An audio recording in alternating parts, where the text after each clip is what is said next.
ہمارے لیے ایک قلعے کی حیثیت رکھتا ہے۔ نبی علیہ السلام کی حدیث ہے کہ ذکر اللہ کی مثال یہ ہے کہ جیسے ایک شخص ہو، اس کے پیچھے دشمن لگا ہوا ہے مسلح، اور یہ نہتا ہے، یہ آگے بھاگ رہا ہے، دشمن پیچھے بھاگ رہا ہے کہ اس کو قابو کروں اور قتل کر دوں۔ بھاگتے بھاگتے بھاگتے بھاگتے اچانک اس کے سامنے قلعہ آتا ہے جس کی اونچی دیواریں ہیں، اس کا دروازہ کھلا ہوا ہے، اور وہ سیدھا اس قلعے میں داخل ہو کر دروازہ بند کر لیتا۔ اب اس کا دشمن اس تک نہیں پہنچ پاتا، دیواریں اونچی ہیں، دروازہ بند ہے، راستے مسدود ہیں، اب یہ دشمن سے محفوظ ہو گیا۔ تو اگر آپ نے شیطان سے پناہ چاہنی ہے، حفاظت چاہنی ہے، اور یہ جو مختلف جن بندوں کو تنگ کرتے ہیں، خبیث قسم کے جن، ان سے اگر تحفظ چاہنا ہے تو ذکر اللہ کو اپنا معمول بنا لیجیے، اللہ کا ذکر کیجیے، اللہ کو یاد کیجیے۔ ذکر اللہ کے بڑے فضائل ہیں، بعض اذکار بڑے چھوٹے چھوٹے سے۔ نبی علیہ السلام کی حدیث ہے کہ جو شخص صبح اور شام 100 دفعہ صرف سبحان اللہ وبحمدہ ہی کہہ دے، سبحان اللہ وبحمدہ، تو اللہ رب العزت اس کے تمام گناہ معاف کر دے گا، چاہے وہ سمندر کی جھاگ کے برابر کیوں نہ۔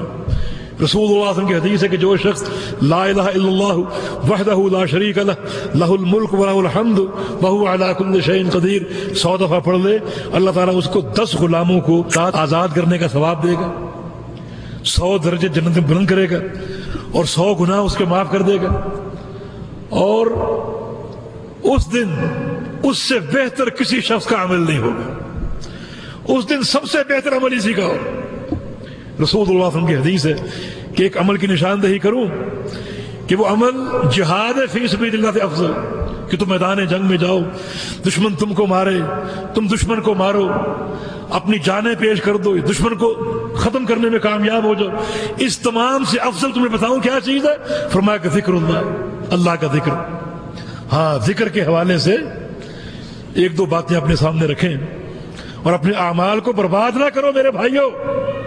شیطان ذکر کے تعلق سے بھی وار کرتا ہے۔ اب ذکر کرو، میں عرض کرتا ہوں کہ ذکر تمہارے لیے وہ بہتر ہے جو اللہ کے پیغمبر سے ثابت ہے، مسنون ذکر، جس کو ذکر ماثور بولتے ہیں۔ اپنے آپ کو اس کا عادی بنائیے، جو مسنون ذکر، یعنی آپ سوچیں، اپنے دماغ میں تھوڑا زور دیجئے کہ وہ ذکر جو اللہ کے پیغمبر نے کی ہے، اگر ہم وہ کریں تو اس میں کیا حرج ہے؟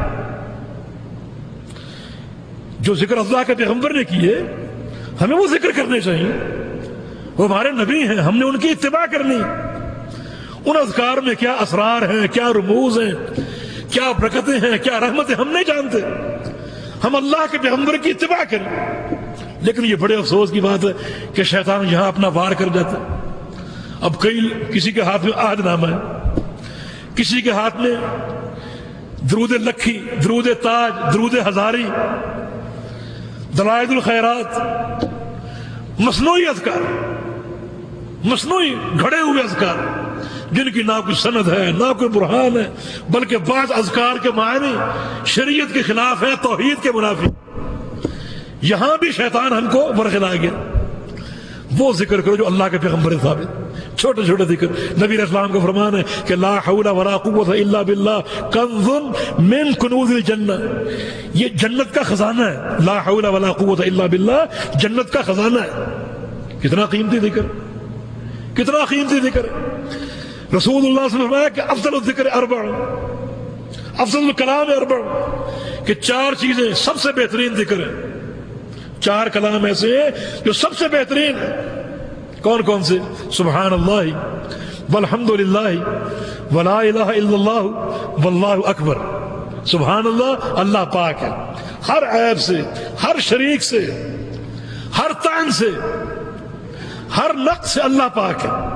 کتنا عظیم و شان عقیدہ کہ اللہ اب تک تیری طرف جو نقائص منسوب کیے گئے، میرا عقیدہ یہ کہ تو ان سے پاک ہے۔ آج جو نقائص منسوب کیے جا رہے ہیں، میرا عقیدہ یہ کہ تو ان سے پاک ہے۔ قیامت تک جو منسوب کیے جائیں گے، میرا عقیدہ یہ کہ تو ان سے پاک ہے۔ سبحان اللہ، کتنا بہترین ذکر ہے۔ الحمدللہ، یا اللہ تمام تعریفیں تیرے لیے ہیں، ساری بادشاہتیں تیرے لیے ہیں۔ اور لا الہ الا اللہ، یا اللہ تیرے سوا کوئی معبود نہیں، سارے معبود باطل ہیں، تو معبود حق ہے، اکیلا معبود حق، باقی سارے معبود باطل ہیں۔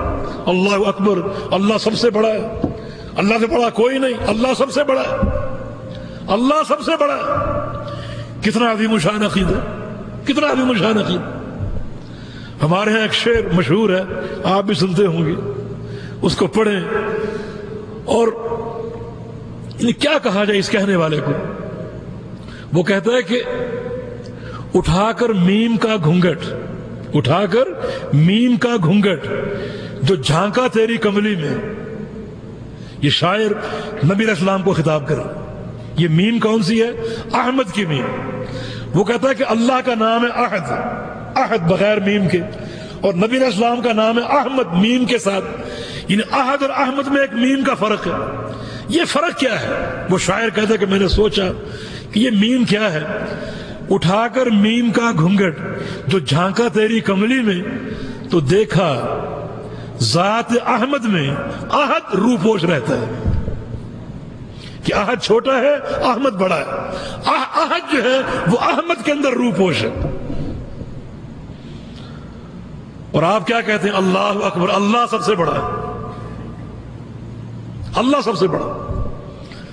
کتنے بہترین اذکار، رسول اللہ صلی اللہ علیہ وسلم کا فرمان ہے لہن دوی کا دوی النحل۔